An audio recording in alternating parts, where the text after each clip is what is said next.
What is going on, people? Welcome to Throwdown, episode 340.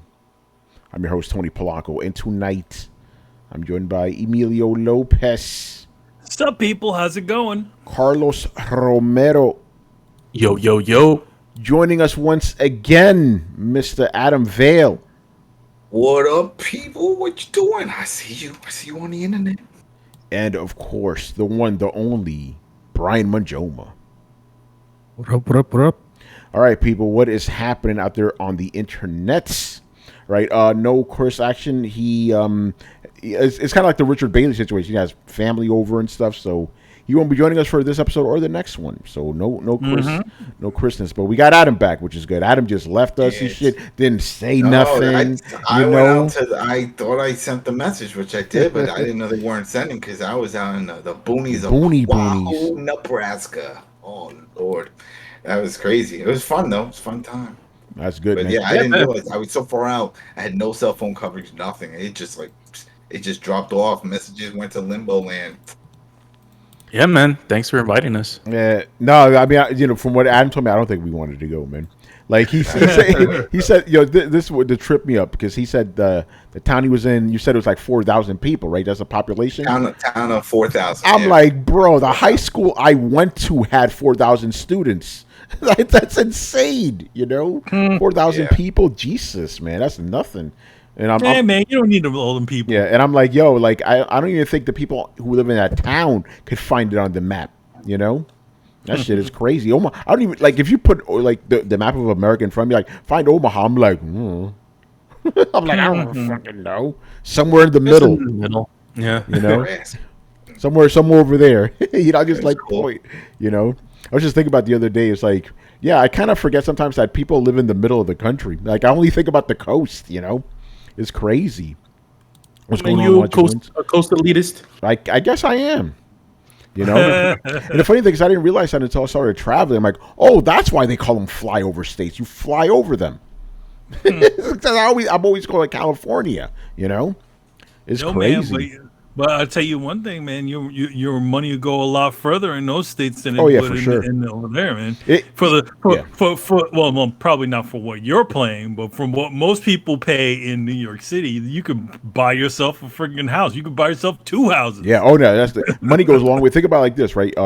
Chris, he lives in Texas now, right? He bought a fucking house with the same amount of money he was making in New York. That's crazy. Yeah. But it's a trade-off. It's like, if you live in New York, you get the privilege of living in New York, but everything costs fucking $1 million, right? But then you go to like one of these like other states, you get, your money goes a long way, but you got to live in one of these other states. So it's like a trade-off, unless you make good money, But nowadays you can live in Omaha, Nebraska, and make some New York coastal money, right? If you're making coastal money out in the boonies somewhere, it don't matter where you live there, man. You make your own shit. It might be small, but these houses were massive. Yeah, the whole area, it was beautiful. Like that's the thing. These 4,000 people living it up. They had it good.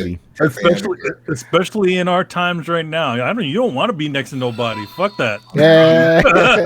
You don't. Well, there was nobody. Like we were out. There was just some trees and open plains.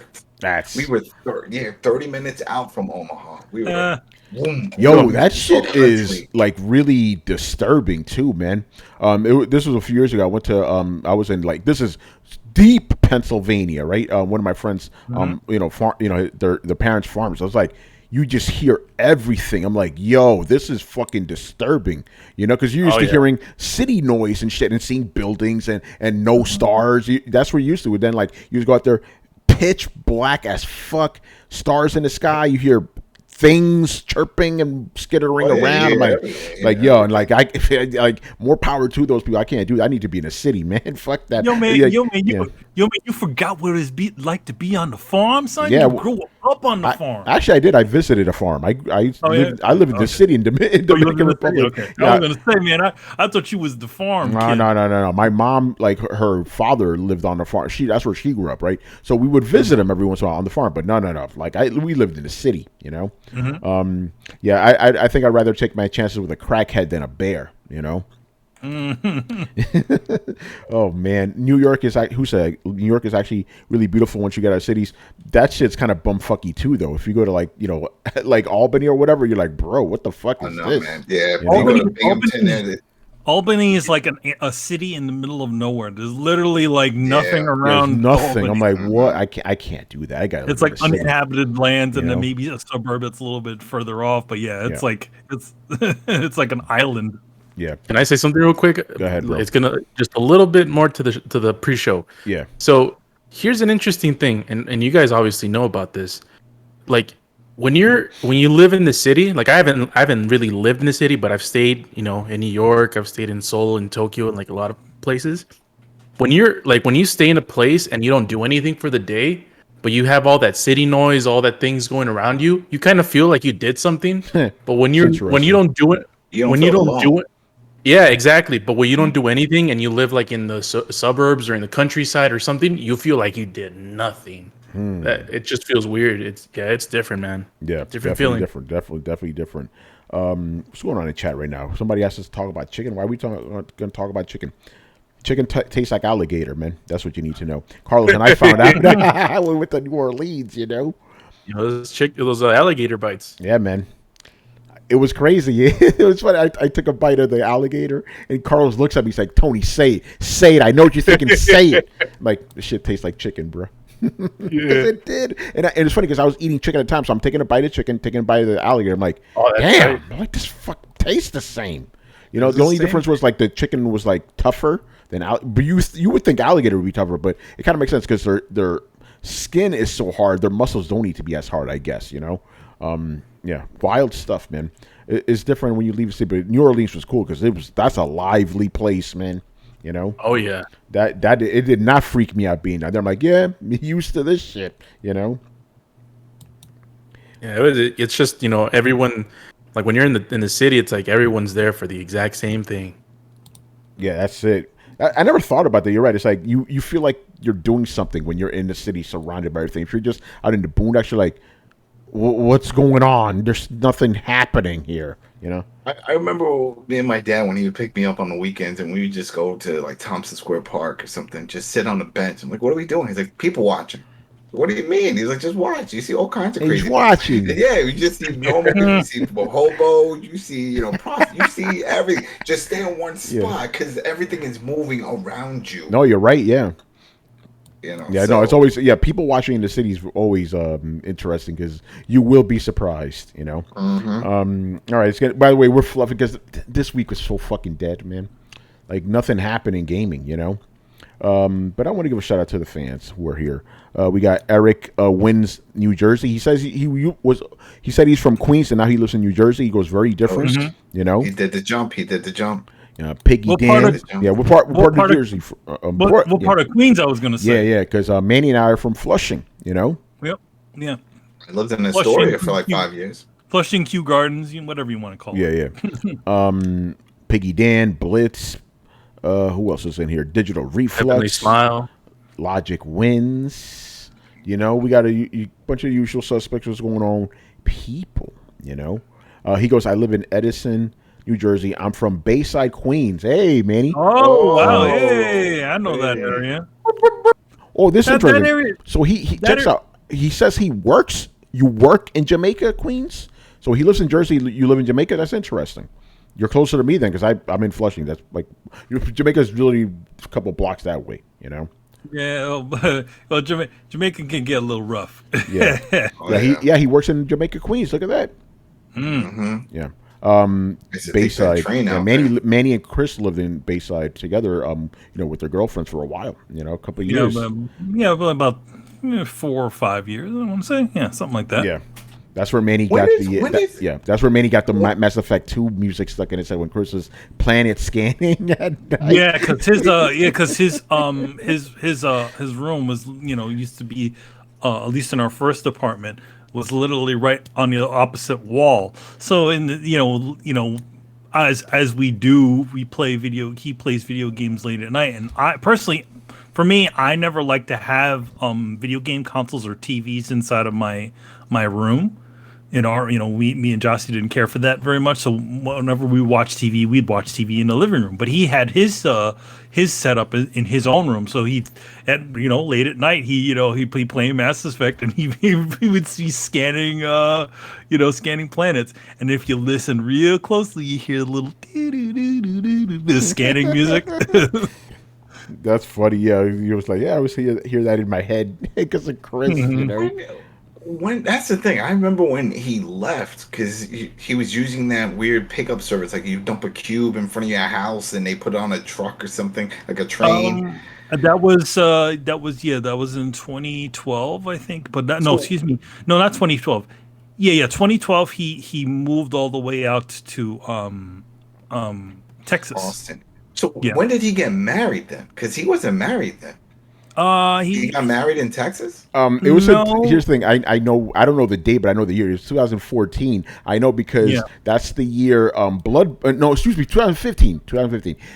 That's the year Bloodborne came out, right? And he came up to New York, right? Because that's where Chris's parents were, and he sold me his extra copy for $40. Yeah. And that's also when Chris's mom took me to like, Tony, can you tell him to come back to New York? Oh yeah, man. we hung out at his parents' place. Yo. So he came back to get married. Yeah, because that's what I was wondering. I was like, I know he wasn't married when he was here. When he left, so he got married out there, and he did the legal stuff here in New York, up in New York. Yeah, and not exactly. I can't remember exactly what the details were, but I'm sure it was much easier to do it up here than it was down in Texas.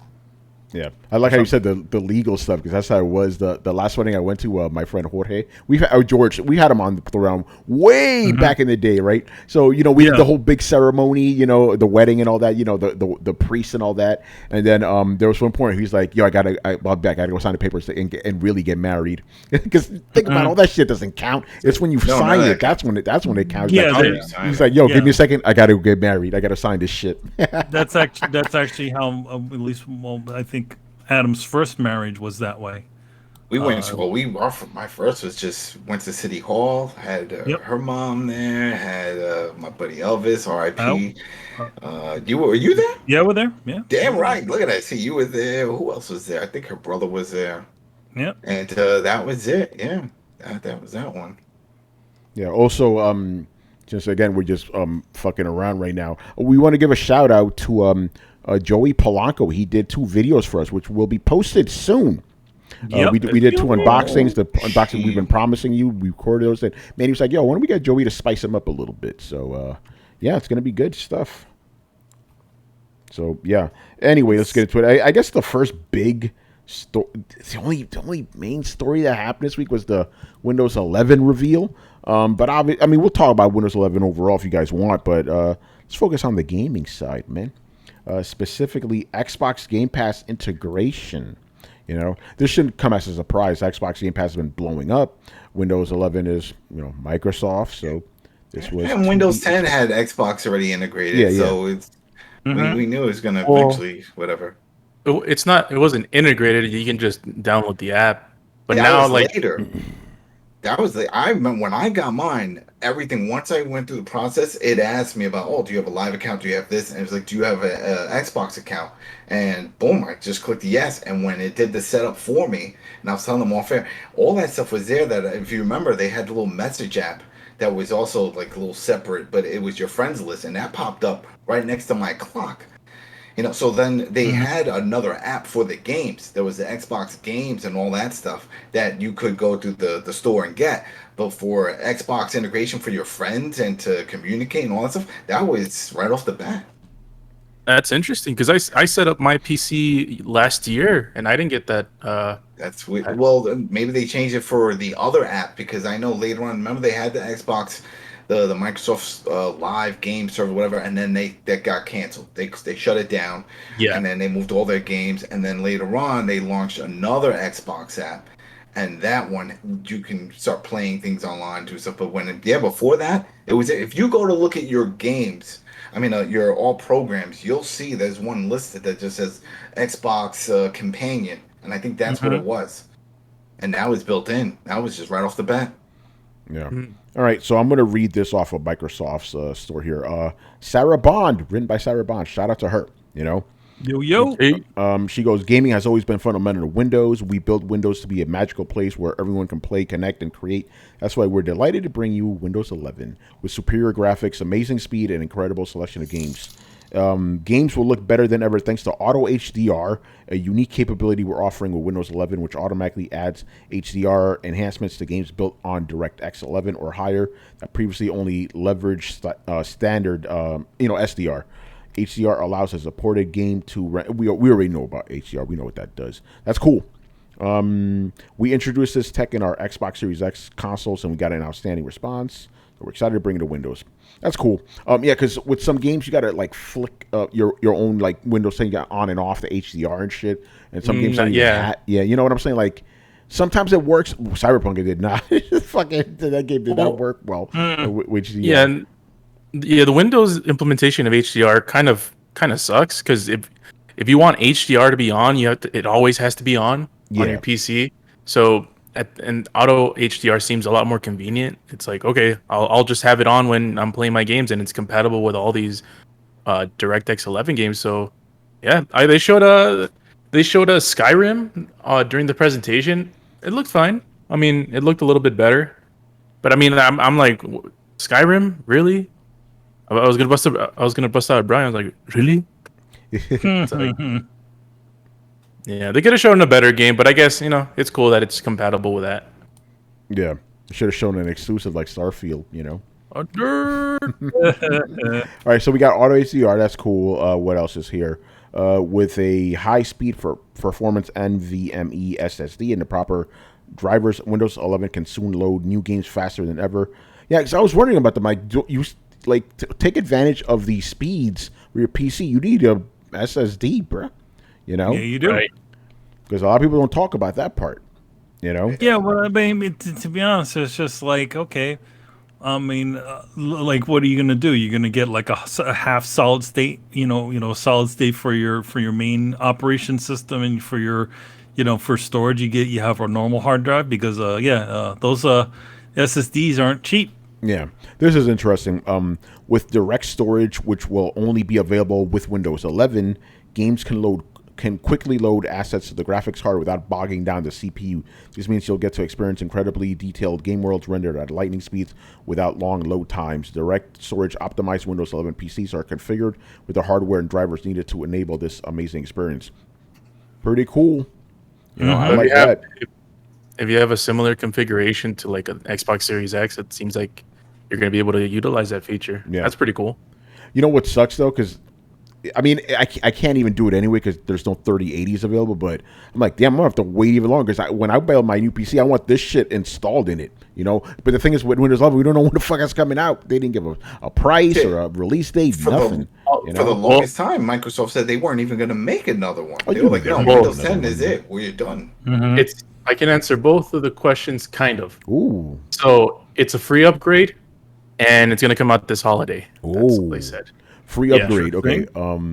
So if you have Windows 10, it'll just automatically update to Windows. I don't know about that. I think it would be better to just have Windows 11 properly installed. Don't you think? Well, to be honest, it's kind of interesting because in 2012 or whenever, when I upgraded to this new version of to a newer computer, they automatically upped us from Windows 8. Yeah, which is interesting. Interesting. I don't know if they're gonna. Yeah. I don't know if they're going to force you to download and upgrade, but it's going to be compatible with some PCs. It's because it's going to be 64-bit Windows. So if you have a 32-bit machine, or the only compatible with 32-bit machines, you won't be able to run Windows 11. I think they have this software that you can detect whether your machine can run Windows 11 right now, if I remember correctly. Oh, nice. They can do that even with the Windows 10 if you go on the website, because that was, for a long time, that was a free upgrade, and it would say. But they also give you the option to download the ISO. So I wonder if, let's say, you do the update, but then maybe there's an option just to download full ISO, and you can put that on a flash drive and just store it away, or later on back up your shit and then just use that to flush and like you want, Tony, just start from scratch. Yeah. Or Windows 10. But I don't know, I got a little conspiracy with this shit because it was just like 6 months ago. Like 6 months ago, man, they were saying, "Oh yeah, we're done. We're just doing some patches, this and that." And then out of nowhere, Windows 11. And then like Carlos said, this is around holiday time. I'm like, I have a feeling this is just another fucking patch, and they're slapping a 11 logo on it. And they're like, "Yo, we just gave you a whole new OS. Are you thrilled?"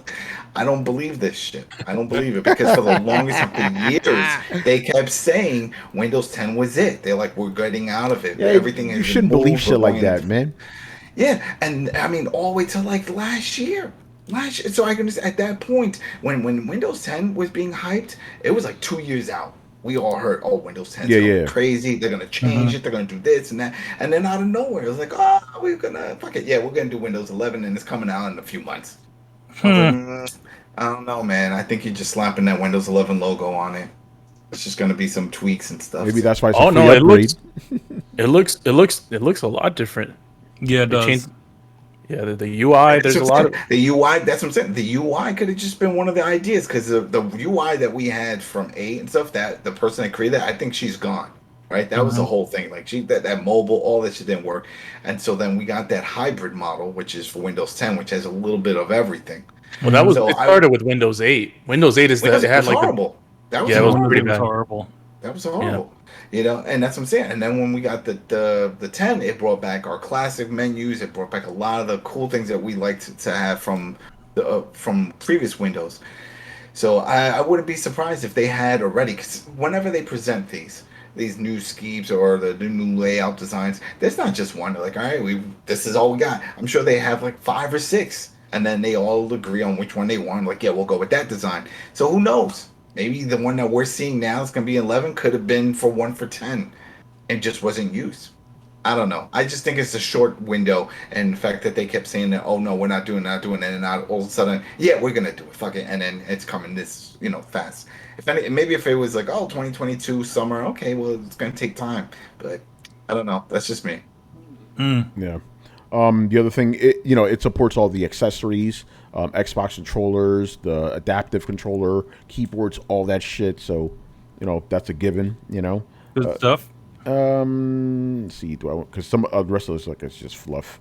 Xbox Game Pass, because the Xbox Game Pass is already part of PC, so that's going to be integrated in there, which is pretty cool.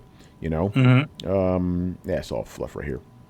That's pretty much it for the Xbox stuff. Good stuff. Do you guys want to say anything about like Windows 11 proper? I mean, it's still, tech related. It's gonna have PowerShell. I'm sure it's gonna have all the shit that we use, but nothing really changed unless you guys are integrating VR and like they're doing with the Xbox. But what else would you want, Carlos? Anything you want that's not in Windows 10 right now? Well, I think Tony's talking about more like just overall the features, not the gaming. Yeah, overall right now, just because I think we there's not really much more about the gaming thing. That's cool, But let's just talk about overall. What do you guys think about Windows 11? What do you want it to have? What do you expect? All that's good stuff. Yeah, I like how it looks. It just looks more modern. I mean, Windows 10, it looked good when it came out, but for me, it just looks kind of dated at this point. So I appreciate the new UI features. Also, it has a couple of different types of integrations. Like you can now use Android apps. It's weird. Like you have to use it via the Amazon Amazon application, but you can actually use Android apps on your phone now, on your Windows PC now. It has like a couple of other stuff that I remember, like your Windows, like if you have multiple screens and like you're using a laptop and you like disconnect it, like it minimizes your screen, but if you plug it back in, it remembers like where everything was at and which screen. So that's pretty cool. And also applications take 40% less space now to install. So I mean, just as long as what? That's what they said, because we know Premiere, Adobe Photoshop, those things, they get beefy with all the updates and stuff. They get big. Mm-hmm. I just want for the web browsing to be more efficient. I don't know if it's a Windows Chrome thing, I don't know if it's a I don't know if it's a Google Chrome thing or a Windows thing, but someone needs to do something, man, because it can get out of fucking hand. Well, I mean, that's one of the issues I always have, where you leave, any the Google browser open, or it just continues to fill up the memory and resources.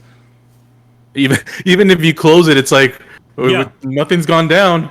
Yeah, you gotta do the Control Delete Task Manager and take a look and really kill it, because it's still running in the background and still sucking up that memory. Yeah, so I'm looking forward to it, and it's a free upgrade, so hey, can't complain with that. Oh, by the way, on my new PC, I didn't even buy the license for Windows. I just installed the ISO from Windows, and I still have the little activate Windows thing on the bottom right. Oh, everything works. It's indefinite. So shit, I'm still using Office 2003. That's still linked to my account because I refused to pay for that monthly service. Yeah. So I was like, I still own Pro version, and I was like, shit, I still want to use that. And they're like, yeah, license still works, and it still works on my Windows 10. So fuck it. I actually, it does suck, but like I actually like Windows 365. It has I don't know, I just like the integration of everything with the OneDrive. I use it at work. I just don't like the fact that I have to pay monthly. I wouldn't mind just buying it outright. Just give me it outright like I did with the old, and they won't do that. You can. You just have to buy. I think you just have to buy like 1 year's version, like the 2016 version. I don't know if there's a 2020 version, but like a 2016 version, you have to pay for that, and then you can only use it from there. You can't get the updates for the newer version and stuff. You can do that. What? Wait, hold on. Let me look. Because from what I know, I have the last Office that you can buy standalone. After that, everything went 365. Let me look this shit. All right, pretty sure, but then again, the last my Word. I have Word 2013. That's the last. My Office Pro 2013. That was the last one. Mm-hmm. So let me see. If Gotta have some. While we're waiting for that, Brian, what are your thoughts on Windows 11, man? It's okay, I guess. Again, I generally don't care about the OS as such. Again, we all knew that the Microsoft integration was coming eventually. I mean, it's something that we have discussed like multiple times. Like they'll do something with Game Pass in there because it just makes sense. So seeing that was like, yeah, okay, cool, makes sense. It's nice how they have the I/O thing so that you get faster loading. Because again, most people that build PCs these days, especially the guys that do the small form factor ones, they all have SSDs because it's just efficient space-wise.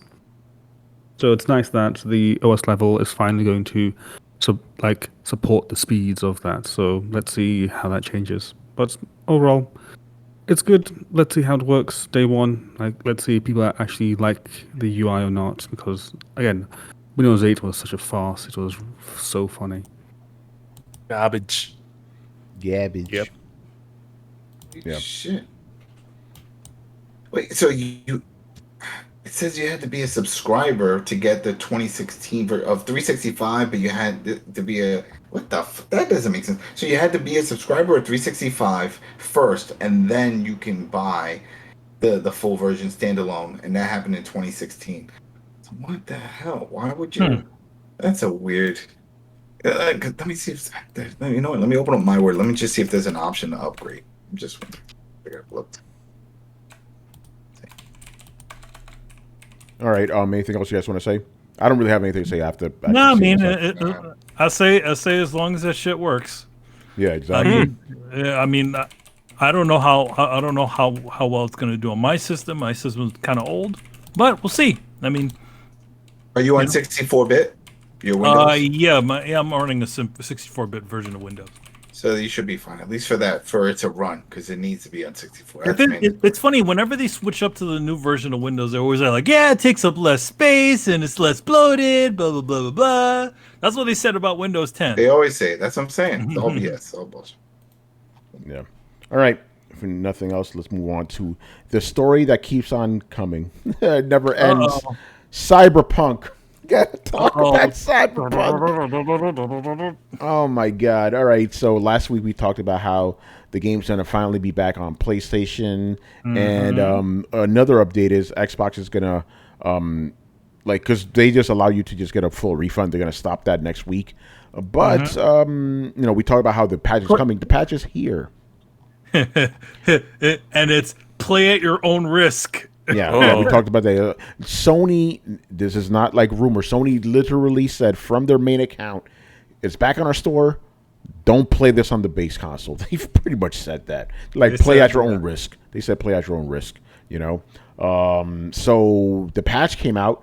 Digital Foundry did a video. I don't know if anybody else saw it. I did. Saw the whole thing. I'm sorry. You have a problem. This is the phrase the guy doing the video kept saying over and over again. With each patch, we're getting closer to achieving locked 30 frames. That's a problem. If you're getting closer to it should be 30 frames, man.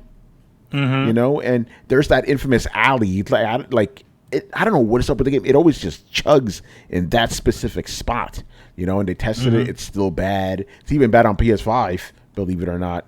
It goes to 50 frames a second there, Yeah, as opposed to down to 20. So everything has got incrementally better. Yeah, but it's I mean, here's the thing, at least from what the Digital Foundry guys said, from what they played, the PlayStation normal, base PlayStation 4 wasn't running. It was running about what it was expected. It stayed close to 30 for a longer amount of times than it used to. And Digital Foundry did talk about this, but some people who played the game on PS4 is like, oh, I know how they fixed it. They have less people and cars in the world. Oh yeah! Wow. Well, that's what they were doing before. So it's the crowd density, right? Yeah. But there's still a bunch of issues like texture popping, crazy artifact, all this stuff, And again, it just goes to prove, and I'll let you get in here, Carlos. It just goes to prove this game was not meant to be played on last gen consoles, man. Carlos would always talk about is you can't just scale games up and down, man.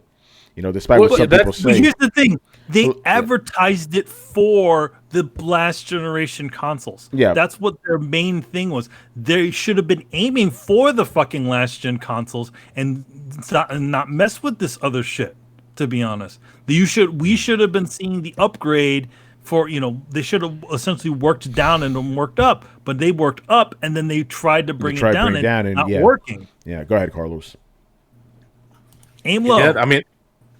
Yeah, I mean, it's assets, they're getting rid of as many assets they can and downscaling a whole bunch of assets and, removing some other stuff. You're talking about the people in the cars, making it less, making the environments less lively.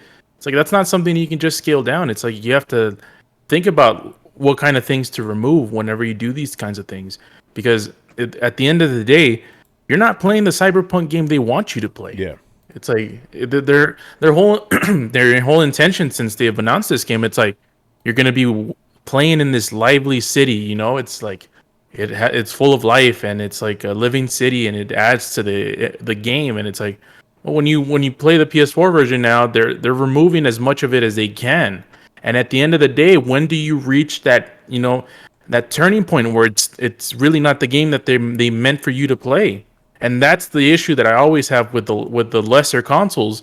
It's you can downscale as much as you can to make it, play as equivalent as you can to the newer consoles and PC. But at some point, you have to sacrifice so much and much more than just downgrading and setting a scale down, than where you just make the game something else. Yeah, and it sucks, man. I think I downloaded the patch on PC. Unfortunately, I didn't get a chance to play it because I've been playing that Ratchet. Right. Yeah, man, it's no good, man. Why I don't understand why they don't just why if they're gonna give out a fucking warning for a game that might not be good or playable, why the hell do they still have it on the store? Why are they making an exception for this? What's so important about this game or CD Projekt Red where they have to put a fucking notice for this? I guess because they still want to see if they can make some money from people that have it on the Pro or PS5. Is like, yo, I think my shit can handle it. I want to play it, and blah blah blah blah. So I'm sure that's why. Again, they man, put it. yeah. They gave them a $10 discount, right? Because I think when I saw it launch, it's on sale. Yeah, you don't. It's not full price right now. But again, it goes to. And I've been saying this from the jump. I'm like, this game should not have been released this year, man, or last year. It should have been released at the end of this one, at minimum. You know, and then think about it like this: what if this game, just for the sake of argument, what if this game had released when it was supposed to? How janky would it have been? Because there were no next-gen consoles at that point. You know? Yep. What a mess that would have been. At least people on PS5 can still play this shit. Even the day one version, you can still play it okay. You know? Xbox Series X as well, but this is a colossal fucking mess, man. I remember I tweeted about this earlier. I'm like, see, because there was some other nonsense going on. Because there's always something with this fucking game, you know. And I said this is a cautionary tale for the industry. People are trying to say, "Oh no, we've had worse instances." I'm like, name me another instance when PSN pulled the fucking game off for 6 months. Name it. Nobody could. You know, get out of here with that shit. Because they've never done that. They've never pulled any sort of games off of even that shitty ass Life of Black Tiger still continues to exist on the PlayStation. What about Anthem? What about this? Anthem never got pulled from the store, bruh. Yeah, Anthem never got pulled from the store. All those other games never. I mean, granted, we know why it was pulled because it had so much attention behind it, and probably so many people were dealing with broken game with this broken game. They wanted to get refunds, and you know how Sony is with refunds. Yeah. Here's the thing: say what you will about Mass Effect Andromeda, it had weird bugs and stuff, but the game still worked. It still worked. You know? Yeah, despite the characters being glitching out and their heads fucking flipping around and all that stuff. The game was still playable. You can still say the same thing about any of those silly Bethesda games. Yeah, they worked. They just their heads might be flipping into their body, or you might go flying into the distance randomly.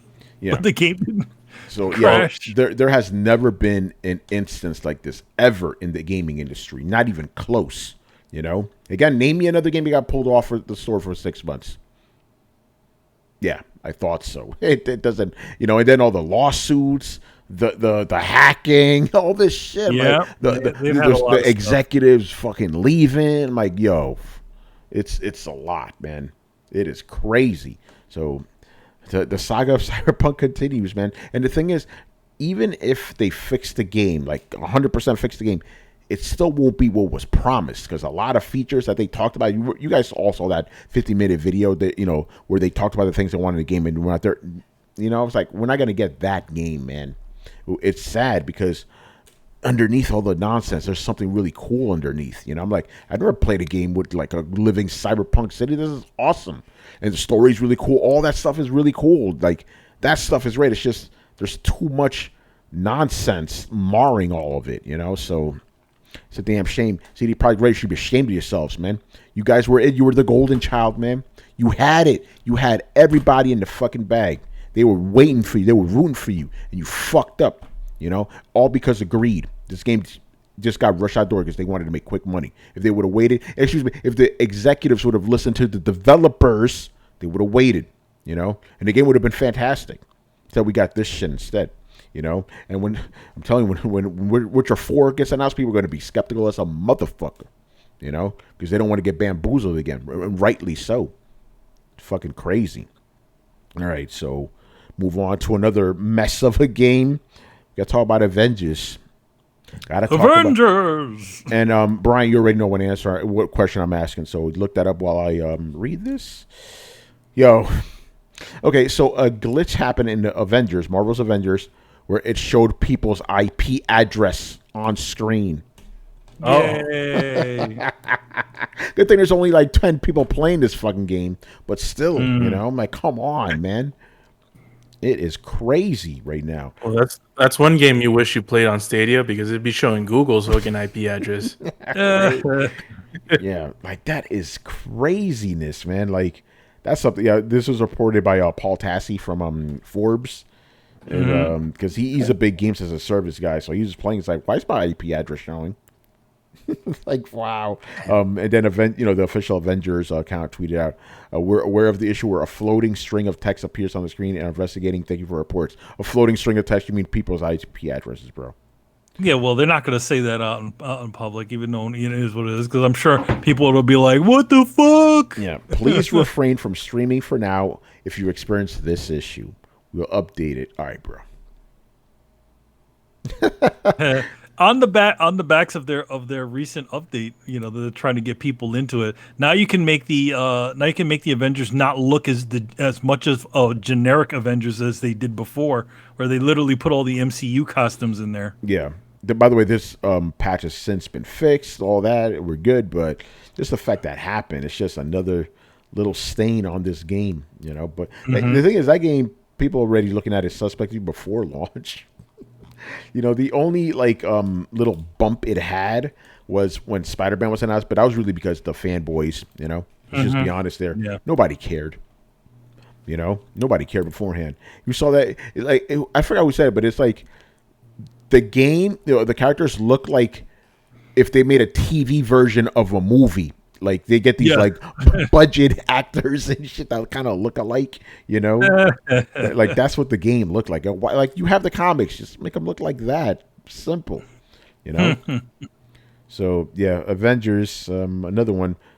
Again, at this point, does anybody even care if Spider-Man comes? Like, by the way, with that game, they were supposed to have a last gen or next gen version available at launch, and then they delayed it. I think it came out already, but it was like, yeah, because nobody cared, dude. Oh man! All right, moving on. This is a story I wish. What's up, Brian? Oh yeah, what's question? Yeah, how many? It has 179 viewers. Oh shit! So it's not 10 people; it's 179. All right, yeah. And to answer the other question, it has 1. Hey, that's one more than last week. Oh man! And then at the same time, I also found out that Lego Marvel's Avengers also has 1 person viewing that game. Oh wow! Look at that. That's something. Yeah, like a Lego game. Somehow someone's watching it. As many as playing a next-gen PS5 exclusive game, which fell off the face of the planet. Man, Sony. Yeah, that's an actual legit next-gen exclusive. Ain't that something? All right, moving on. Next story. I wish Chris was here for this one, because he's not a fan of this person. Oh, Mr. Bobby Kotick. So our boy Bobby Kotick, head of Activision, he got yet another huge executive bonus. How many people were fired to get this bonus this time around? Oh, right. And it's funny because didn't we talk about how he was going to take like a pay cut, and then decided, no, we're going to give him the money anyway. No, he takes the pay cut, but yet and all, he's still getting a bonus. Yeah, it's like, cut a little bit of my salary, but up my bonus. Fucking, it's crazy, man. That guy, he's a fucking villain, man. I don't care what anybody says. That dude's a fucking villain. Oh man, this is where absolute greed takes you, man. That's crazy. You know what it is? Because I don't even begrudge people making money like that, but look at this dude's face, man. I don't want a guy like that earning that kind of money. Yes. I got to read this thing, because this is some bullshit. Who said this? A spokesperson for Activision. So take that with a grain of salt. But I just read the first line. I'm like, really? We are pleased that based on exceptional shareholder returns and responsiveness, Activision Blizzard shareholders again approved our say on pay proposal, reelected our board directors with an average of 96% votes. Like, all right, so they're happy that they gave this guy all this money, yeah, but it's just like those high board member shareholders that it's like, yeah, let's use a lot of our money to pay the CEO. Yeah. They're all friends, they know what they're doing. It's fucking crazy. They laid off a lot of people that could have been held for, I don't know, another year or another couple of months at a ridiculously lower fraction of what of the bonus he made. But no, it's like, oh, this is business. But somehow when he gets a ridiculous bonus during a pandemic when they had to lay off a lot of people, it's like, oh, somehow, it looks like our board members are happy. We're doing great. This is interesting. I'm reading this from Kotaku, by the way. Despite slashing his base salary from 1,750,000 down to 850,000 earlier this year, that's the pay cut we talked about. Bobby Kotick still makes most of his money from annual bonuses like this one. Oh, yeah. Even with the lower salary, he could still be on track to earn tens of millions more as he has over the last several years, thanks to Activision Blizzard's exploding stock value during the pandemic. Oh yeah, and you know, he's not only is he getting ridiculously rich off of those bonuses, like those stock values, man. Like you mentioned, those things. Like he has to be. He's a CEO. He has to have a large percentage of those of fucking Activision stock. So then that shit went through the fucking moon the last fucking year. Yeah, for sure. It's fucking crazy. But yeah, the way they kind of do this, like, you know, because of, you know, since he's the CEO, the company's doing really well. They're like, yeah, give this guy a bonus. Because Activision, say what you will, they're doing very, very well for themselves, you know? Yeah. Activist son. I legit do not remember the last Activision game I bought. Yeah. Well, no, you did play. No, you bought. No, you did. I mean, you did review a few, but no, I don't. Which think ones? You, like, were you? Well, you did preview one of the like a Crash Bandicoot game or something like that, didn't you? No, I did buy that though. Yes. Okay. Yeah. Okay. There you go. So there you go. There's an Activision game. Yeah. There you go. Isn't it? Yeah, because like for a while, like the last Activision that I bought was like Spider-Man 2. You know. But no, you also reviewed Modern Warfare, remember? Because I didn't buy that though. You didn't buy it. This is the last. I thought it was played. Yeah, no, I was talking about bought. You know. I've played a lot of Activision games for reviews and stuff, but bought like I'm giving my money to this company. It doesn't really happen. I don't buy Call of Duty games, and they don't really make anything else I play. I don't remember the last thing I bought. No, I don't know. I don't remember the last thing I bought from Activision either, because to be honest, like just like them and just like EA and them, I don't really play much of their games. Yeah. I don't play their Call of Duties or their Modern Warfares or their, you know, or their what they call it, Battlefield, you know, games. I don't play any of that stuff. Battlefield, that's EA. That's EA. Don't care for any of the Star Wars games or whatever else you know, comes out of Activision. Well, that's EA also. That's also EA. Yeah, I know. They're both the same. They're both the fucking evil empire. I mean, it's, you know, just pick your poison. Yeah. Well, at least I can name EA games I buy. You know. Activision. Yeah. At least I said Tony Hawk. Yeah, Tony Hawk does Activision. Activision does Tony Hawk, right, Adam? I mean, that's not to say that they don't make some good games within in those two companies. Right, you know, you have the Spyro game that did pretty good. You have the last Crash Bandicoot game and the redos of Diablo Spyro 3. That was good. Yeah, and that's coming. There's a new Diablo game which is coming through there. Which, you know, it's interesting. Though I don't have any interest in that. But yeah, you know, again, that doesn't hide the fact that they're fucking assholes. Sorry. if you think about it, if you get, you know, obviously you can't do this, but just push Blizzard aside and get rid of Call of Duty. They have nothing, man. They haven't had any really new titles. All of it is all depending on legacy. Even the Crash Bandicoot games and the other one, the Spyro, is all legacy.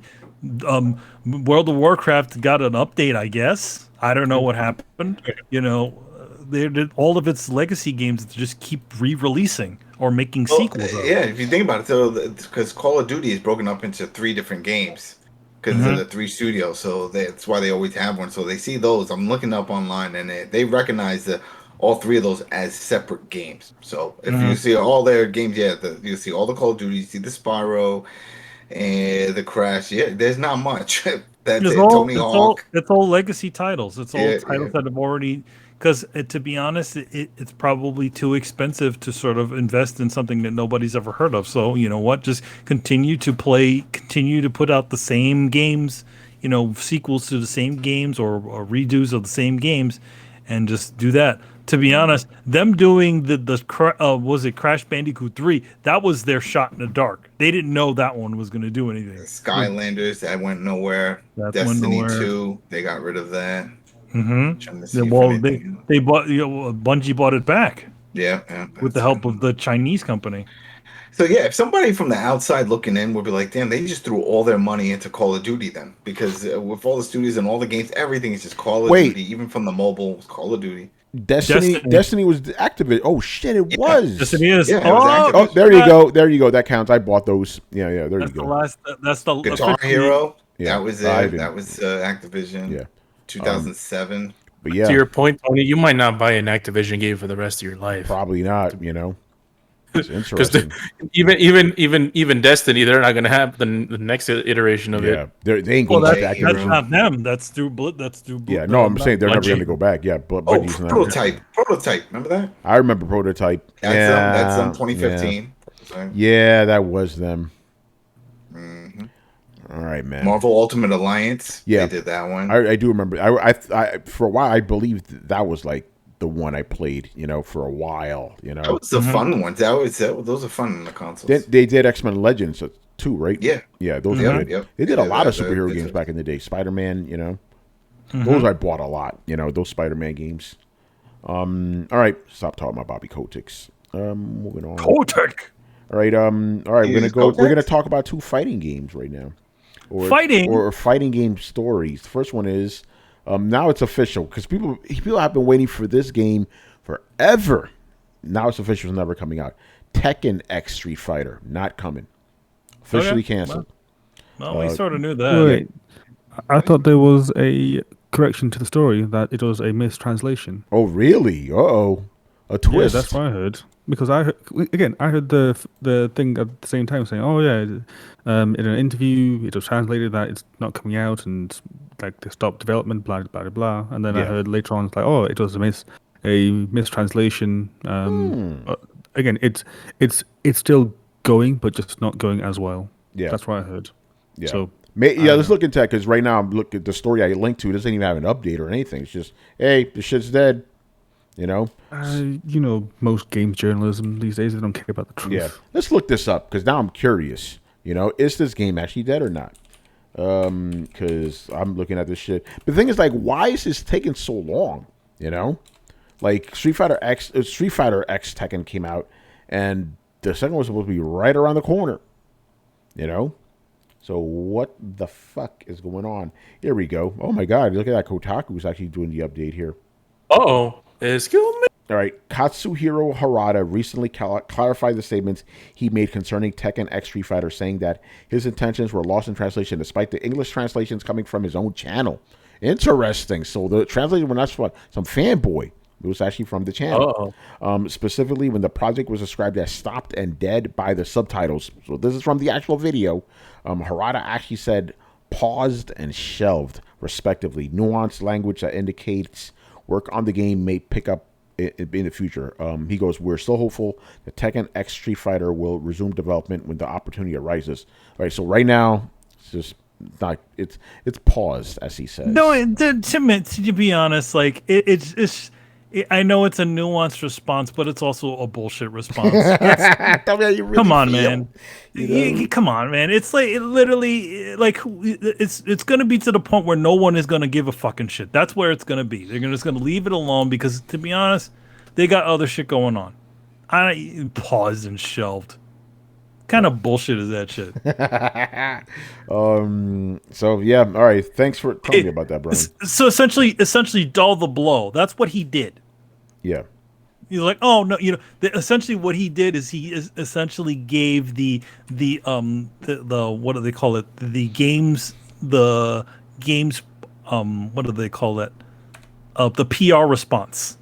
Yeah. In other words, leaving the door open. Oh, it's paused and shelved for now. Maybe because he doesn't want to canceled. Yeah, he doesn't want to dash people's hopes. Maybe. No, he doesn't want to dash people's hopes, and then of course cause a bunch of uproar, which it did cause. Yeah, a bunch it did. Of yeah, uproar. people were like, oh my god. Number one, it's like, yo, how about you get a guy that you actually, make sure that these people are saying, essentially translating you the way that you should be translated. Yeah. What is it? You're telling me it's an official, the official site, the official Namco people made a fucking mistake? Yeah.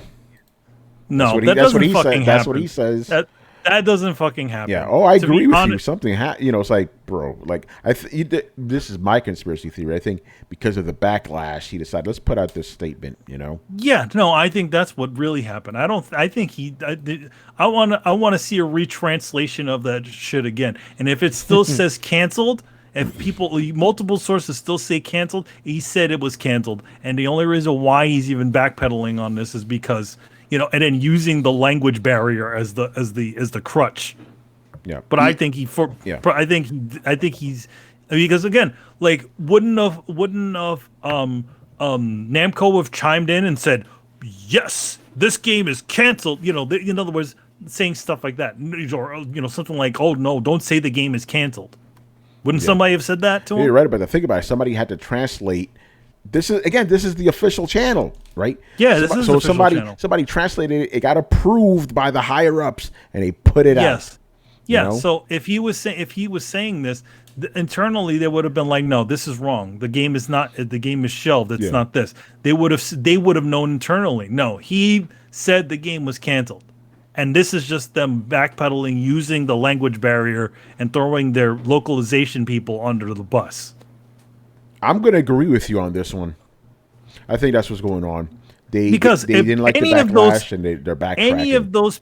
Any of those people, any of those guys, Kojima and even all those guys, they always have some sort of PR person sitting next to them to make sure they don't. Well, maybe not Kojima, but a lot of these developers have somebody sitting next to them saying, no, this is not the way this is. And they make doubly sure whatever they're saying is being translated properly. You're telling me Namco hired some people that fucked up and nobody saw it? That's fucking bullshit. Yeah. And Manny's 100% right about that. There was this one E3 where the last E3 I went to, I did a ton of interviews, right? And I started noticing a pattern, right? Just because of the sheer volume of interviews I was doing, right? There was always a PR person in there with us, right? Me and the person I'm interviewing. And I asked one of them, specifically of the Japanese developers, I'm like, why do you guys always have PR there? Is it just to make sure I don't ask the wrong question? Like, no. It's not for you. It's for them to make sure they don't say something they're not supposed to. I'm like, oh, that actually makes a lot of sense, Yep. So to keep people on brand or try not to make sure they don't say something they're not supposed to. And you're telling me Harada didn't have somebody like that with him, or somebody at the thing say, wait, hold on, did you just say that you canceled the game? No. Yeah, but again, this wasn't. Correct me if I'm wrong here. This wasn't a live thing. Nope. It was pre-recorded. It was translated. Yes, and it was looked at by multiple eyes. Yeah. And you're telling me that they fucked up? Yeah. Okay. Yeah. I'm with you. I don't buy it. No, I don't believe it. Yeah, I don't believe it at all. I don't buy it. I think they backtracked. Backtracked. They were like, "Oh shit, people are not happy." Just keep it dang. So basically, this game ain't coming. Stop hoping. Yeah, it's not coming. Done. They're just leaving the door open so that you don't friggin' witch hunt them and throw them, try to crucify them because they canceled the game. Yeah. No, I'm with you 100%. It's smells. How fishy. long ago was this game said? What, over 10 years probably, right? Over 10 years or close to 10 years now? Yeah. No, that game is done. It's done. Well, to put it as a comparison point, Street Fighter X Tekken was released on the PS3 gen of consoles. Yeah. And the game was announced at the same time as Street Fighter X Tekken. So 2012. So over 10 years now. Yeah. Over 10 years ago. No, it's gone. It's just done. Yeah, it's over. Give up hope. All right. Moving on. Another fighting game. It's funny because we talked about this on Throwdown. Throwdown question specifically. So our boy, Uncle Phil Spencer. He says he wants Killer Instinct to return. There you go. He's been talking about that forever, though. Well, but that should have happened then. You got to believe in Uncle Phil, man. No, man. Here's the thing. That's the type of thing. Remember what I was saying before? That they want to have as many things as possible, exclusives as possible. They literally have an exclusive fighting game and a pretty damn good exclusive fighting game. They released it at launch for the Xbox One, remember? Yep. So, yeah, why not? I mean, how was it? Whose company's developing it? It's Adam Boyce's company now. forgot their name. Oh, I don't know. It's not even his company. Yeah. But no, it's like something I forgot the name of, but they took over after the other studio did their thing. I wonder if they're going to have them develop the game again. Yeah, I don't know. I'll read Phil Spencer's statement. This is on a podcast called Dropped Frames. So Phil Spencer says, there are so many good games in our catalog that we'd love to visit. The response when we did Killer Instinct at the launch of Xbox One was fantastic. Not everybody inside of the organization saw what that game could become. I will just say that Mad Booty and I have discussed many times Killer Instinct and where we would like it to go and with it, and it's not just and it's not out of our minds. It might be out of our minds, but it's not out of our hearts, and it's in our mind. Who the fuck wrote this shit? Like, you can't transcribe correctly. So he goes, it is about finding the right team and the right opportunity. It is not due to any kind of lack of desire on our part that we're not doing more Killer Instinct because we love the franchise and the community response. So, yeah, there you go. So Killer Instinct is on their mind, you know. I guess they're just trying to find the right people for it, you know. All right, sure. Do it. Yeah. Make that game. Yeah, make it, man. Make Chris happy. He loves Killer Instinct. Killer Instinct. Killer Instinct. All right. And the okay, this is not the last one because I'm going to sneak one more story in here because this specific story that we'll talk about at the end of the show will not let up. It just keeps going. And there's something else that just happened right before the show.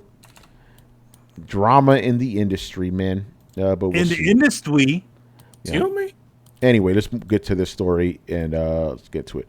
We got to talk about this Sniper Ghost Warrior press event controversy. Oh, man. So this happened recently. I didn't realize people were still doing live gaming events. So there was a press... Private events. Well, now they are, right? Yeah. So they did a press event for this game called Sniper Ghost Warrior 2, I believe, right?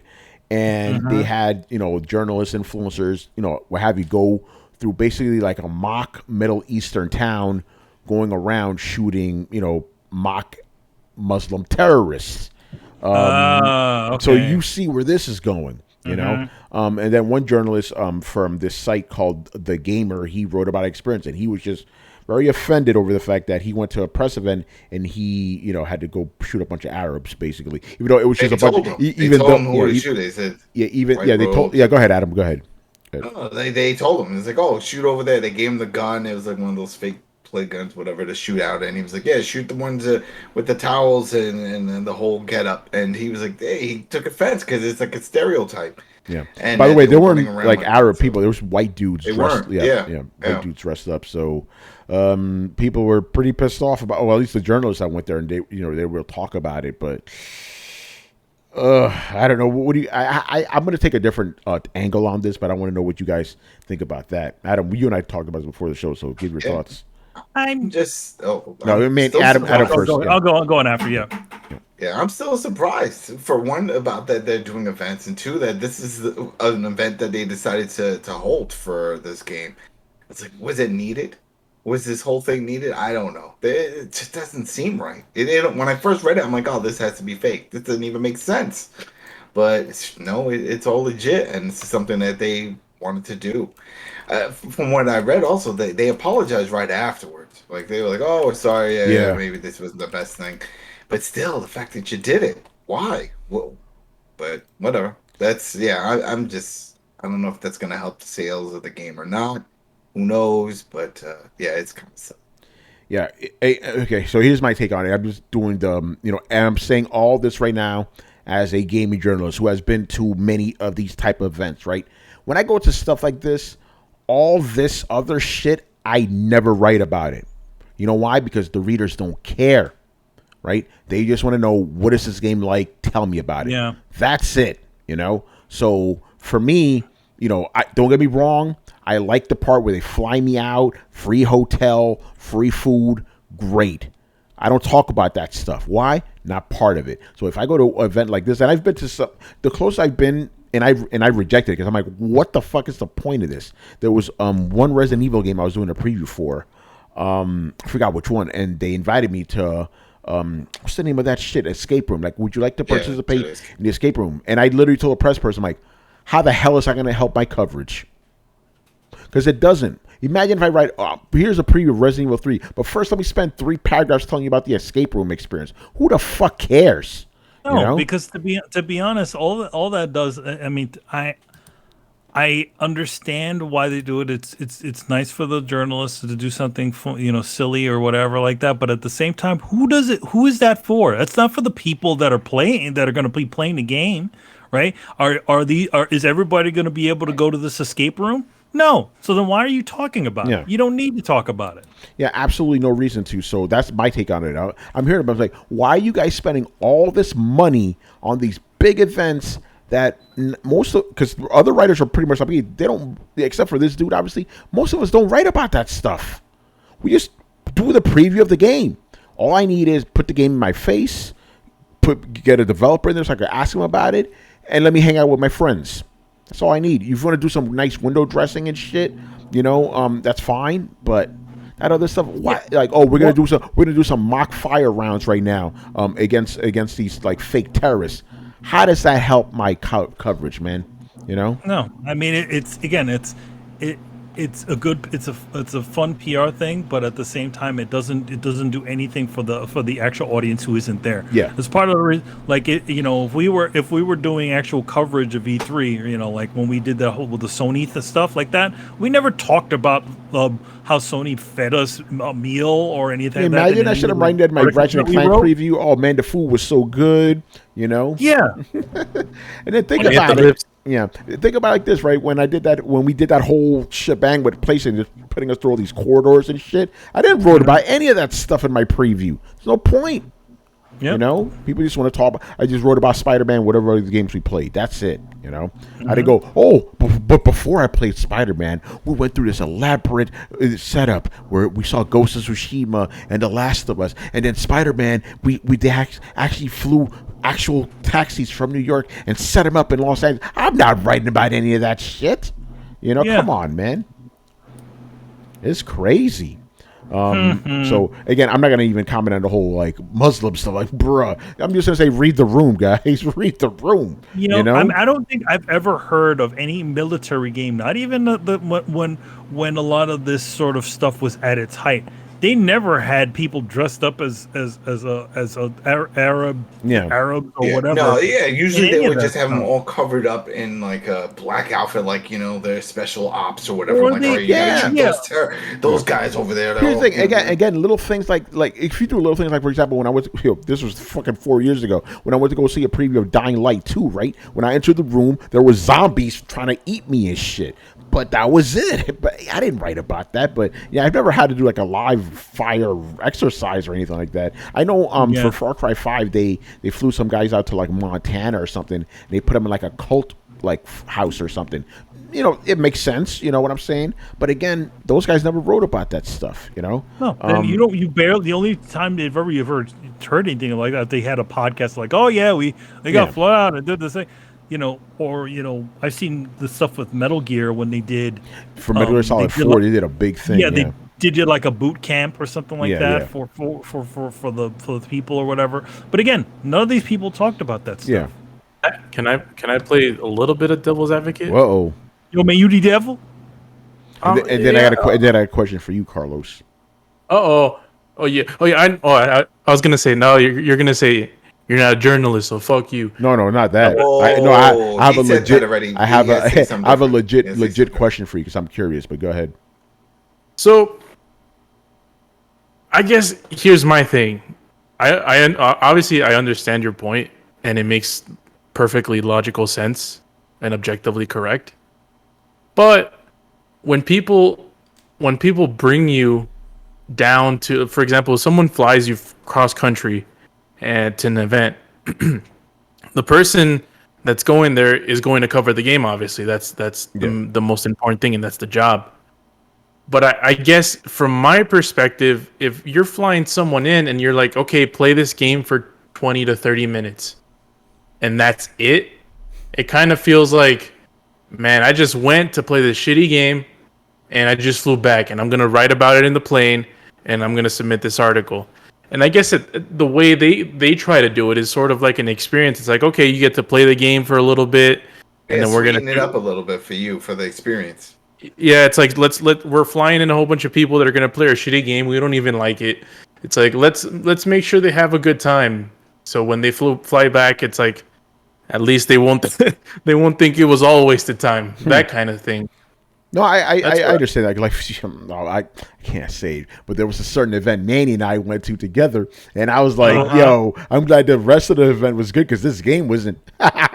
You know, so I see what you're saying. You can listen. You can say whatever it is. No, I'm not. I want to be nice. But Carlos, my question, and I actually 100% agree with you, and I do appreciate. Like, yeah, I went to go play the shitty game, but I got to get drunk and shit for free. That's cool. But when you I'm talking about you right now, Carlos. When you look at like previews and shit, do you honestly care the experience that we had? As a reviewer, as a person, consuming the content? Yeah. No. That's my point. That's my point. That's why I never talk about something. Yeah, because I'm like, the people who read my shit, they don't care about this. I'm not even gonna bother. I actually have like a slightly different opinion. I actually do care about the experience, but not for the reason that you think. Because if you go out there and you have like a good experience, then it may affect your perception of the game in general. Because then it's like, oh yeah, I went there, I had a good time with like I don't know, Far Cry 7 or something, I really enjoyed it, it was really fun, but then the game itself may not be all that great, but then it's like, oh, but I enjoyed the experience, and then you might conflate the experience with the game, and hence, when you talk about the game, you might inadvertently be talking about the experience, and then it's a case of they manage to fly you out there and get you to talk about the crap game in a good light, and then to the readers, they're just seeing it as, oh, it's a good game, Yeah. So do you think they do this to sway certain people that may definitely be swayed? Oh, yeah. By the way, for the record, no, I there's definitely I mean, I don't have any evidence, obviously, but I could definitely see that. I'm just going to say, for the record, that's never happened with me. There's been cases where I felt bad. I'm like, I did feel bad. I'm like, damn, this event was good, and I got to shit on this game now. So that does happen. But listen, my loyalty is to the readers, not the PR people. PR people are going to hook me up anyway, so I'm not worried about them. But if I lose my audience, that's it. I'm done. So yeah, there have been. So I will give you that, Brian. There have been some times where I'm like, man, they treated me nice, they flew me out. I got to rag on this fucking game. Also, it might not just be that, which is obviously it's probably true, but also if let's say, for example, Company X is like, okay, we're flying you out. You have a horrible experience. Maybe the game is okay. Yeah. But you have the horrible experience, right? I'm flying there. I'm going to this room for 30 minutes to play this game, which is okay. And then I go back to my hotel room, and then I have to wait for my flight the next day. So it's like, if people are going to consistently make you go to places constantly, they kind of have to incentivize other than just, it's work. Because for a lot of people won't go. Yeah, or people won't go. Exactly. It's like if you want the top dogs, it's like we gotta entice them more than just the game. Because when you, for example, Jason Schreier, I'm just gonna random top like level journalist guy. You think Jason Schreier is going to your event just so he can play fucking Life of the Black Tiger and write about it? Yeah, he ain't going, But then again, exactly. He's not like a beat. Well, no, he is though, because I saw him last year at a Baldur's Gate event. But you know why he went there? Because it's fucking take a train. It's like, all right, fucking, it's downtown. You're right. Like, the only time I've ever seen Jason Schreier are only at New York events. I've never seen him at any of these other, like E3. Yeah. I saw a little guy running around and stuff. But other than that, yeah, no. But that's a good point. It's like it incentivizes people because you're right. If like.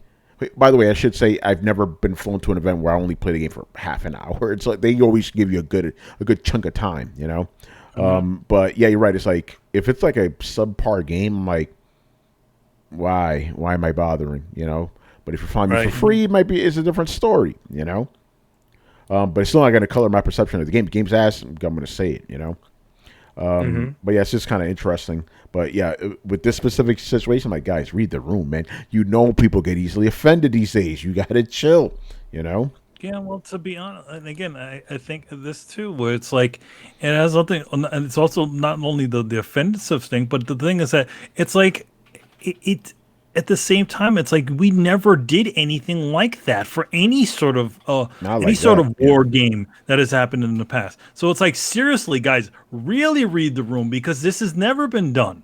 I've never heard of a single Call of Duty game that did shit like that. I've never heard. Yeah, I never. Even again, Call of Duty don't do that. They send you stuff. Even when they when again we were all during the war on terror, and the early 90s, so not early 90s, in the early 2000s and stuff like that, they weren't doing stuff like that. Yeah, they were very careful about a lot of that stuff, and to be honest, none of that shit has changed now. Just because you have a game that you're going after Osama bin Laden doesn't mean that they're going to have a precedent where you have to shoot Osama bin Laden. Yeah. Yo, Tony, are you reading the article? Are you seeing the article right now? I'm not actually, but I read it. I did read it though. Because I was gonna ask you if you can open it up and go to a certain paragraph. I don't want to read it out loud, and you'll understand why. Shit! I'll do it. I'll open it up. I'll read it. But I don't want you to read it out loud though. I want you to read it. I just want to see your reaction. Okay. Which paragraph? Because I read the whole thing, so you got to be specific. So there's a first paragraph. It starts with Polish developer. You see that? Whoa! I'm reading this from the one I linked here, right? Hold on. Yes. All right. Yes. Yeah. Okay. Because I went to the original source. Right. Yeah. I see it. Okay. This game industry biz. Okay. So the first paragraph starts with Polish developer, and then there's a second paragraph. Then there's a third paragraph, the fourth paragraph, and on the fifth paragraph, I'm like, what? This. Oh yeah, that's not a paragraph. That's just a sentence. I'm like, yeah, that was I'm not gonna say, but the flags. I'm like, yeah, what? What? Yeah, we'll say it after the show, but we don't want to say it. Why? This is public knowledge. I'm going to say it. This is public knowledge. So for some reason, they were flying these big red flags that said Trump 2024, the revenge tour. Why? Why? What's the point of that? Was that the wait? Maybe there is a point. What's the story of Ghost? Maybe that's the plot. That Trump comes back and tries to. It could be, because remember the whole thing with Men in the High Castle? They were putting swastikas on fucking New York City subways, trains, and people are like, what the hell is this shit? Like, because of our show, it's a what if story. So what if that's what the story is? Game? That could be how they want to sell this game. God. I don't know. That could be it. Yeah, that's a weird one right there. Yeah, that's weird. Trump 2024, the revenge tour. Like, what the fuck? I don't think they were showing them a game. I think they're doing something else. I don't know. Is that that sounds a little more like indoctrination. That's what it sounds like. There was a game I played where I was a part of a special forces for Nixon. And they had a little voice. Damn, was that a Call of Duty Black Ops? Yeah, it was a Nixon. Yeah. Again, the only thing I'm thinking right now is like, this fucking event managed to upset like Muslims and Republicans. Like, is that what we're doing here? We're just gonna offend everybody? It's weird, man. But imagine if you're a fucking like Arab Muslim journalist, you don't know what's going on. You go to this fucking event, you see this shit, Oh yeah. Or an influencer or whatever. Yeah, like come on, bro. Again, we're not like it's already enough that you're shooting people in this game, right?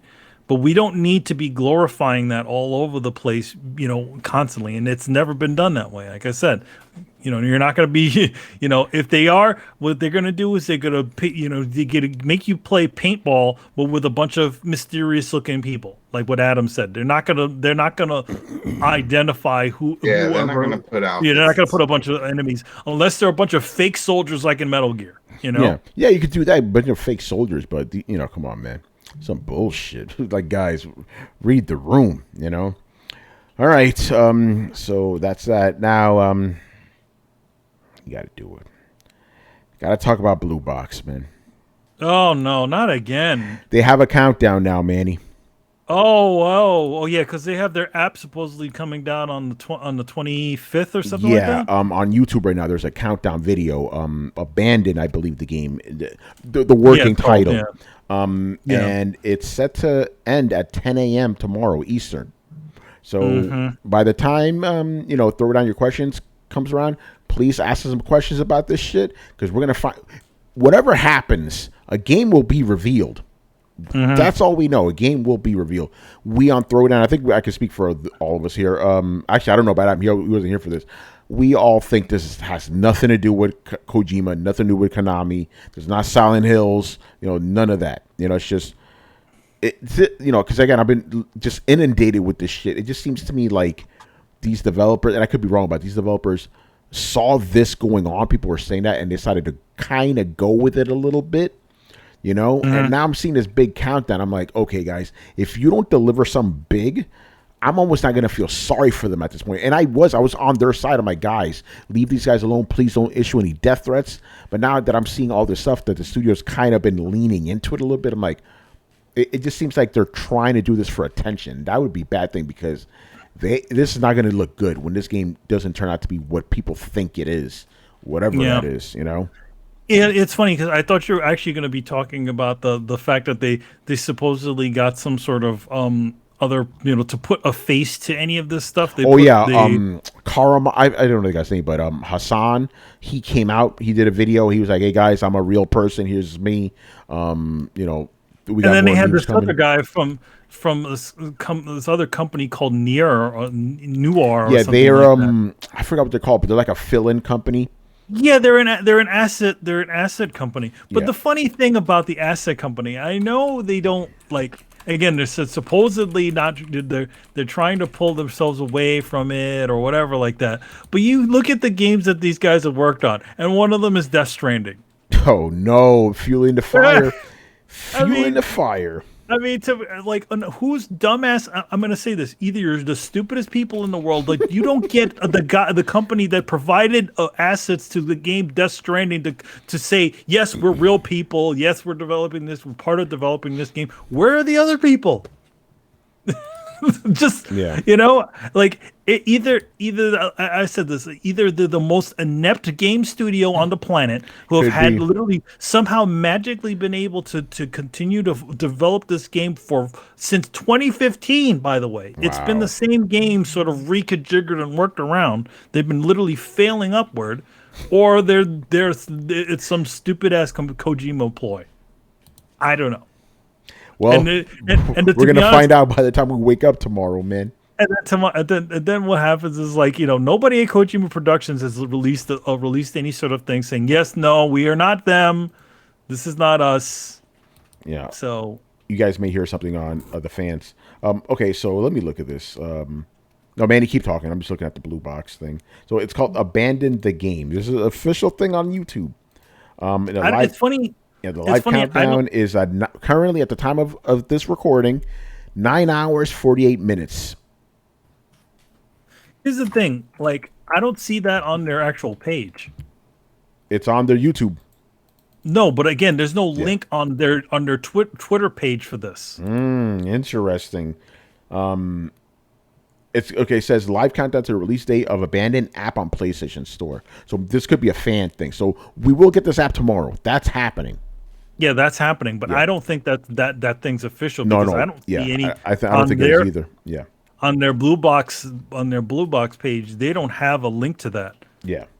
And they've been trying, and at least from this could have been made up by anybody. It says the official YouTube channel, but anybody could have made this shit. Yeah, there's also a fake Blue Box site too. Yeah. A studio's account. It's called Blue Box 8. What was it? JP, and they're like, no, this is fake.